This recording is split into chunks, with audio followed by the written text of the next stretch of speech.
மாணவியை குத்தி கொலை செய்த இளைஞர்.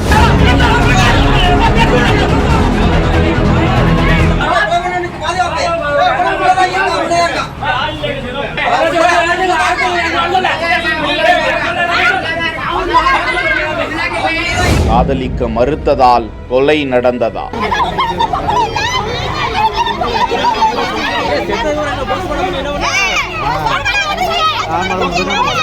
ராமநாதபுரம் மாவட்டம் ராமேஸ்வரம் அடுத்த சேராங்கோட்டை பகுதியை சேர்ந்த முனிராஜ் என்கிற இளைஞர் அந்த பகுதியை சேர்ந்த 12ஆம் வகுப்பு படிக்கும் பள்ளி மாணவி ஒருவரை ஒருதலைபட்சமாக காதலித்து வந்ததாக சொல்லப்படுகிறது. ஆனால் அந்த மாணவி அந்த காதலை ஏற்க மறுத்து வந்திருக்கிறாராம். இதனைத் தொடர்ந்து அந்த பெண் பள்ளிக்கு செல்லும் போது சேரன்கோட்டை அருகே முனிராஜ் அந்த பெண்ணை மறித்து தன்னை காதலிக்குமாறு வற்புறுத்தியதாக சொல்லப்படுகிறது. அப்போது அந்த மாணவி அவரிடமிருந்து தப்பிச் செல்ல முயன்ற போது தான் மறைத்து வைத்திருந்த கத்தியை எடுத்து சரமாரியாக குத்திவிட அந்த மாணவி படுகாயமடைந்து உயிருக்கு போராடி சம்பவ இடத்திலேயே உயிரை விட்டிருக்கிறார்.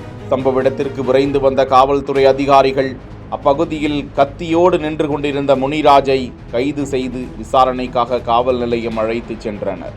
பகுதியால் ராமேஸ்வரம் சேரங்கோட்டை பகுதியில் பெரும் பதற்றம் நிலவியிருக்கிறது. மாணவியின் உறவினர்கள் ராமேஸ்வரம் அரசு மருத்துவமனையில் குவிந்து தொடர்ந்து கூச்சலிட்டு வருவதால் பலத்த போலீஸ் பாதுகாப்பும் போடப்பட்டிருக்கிறது.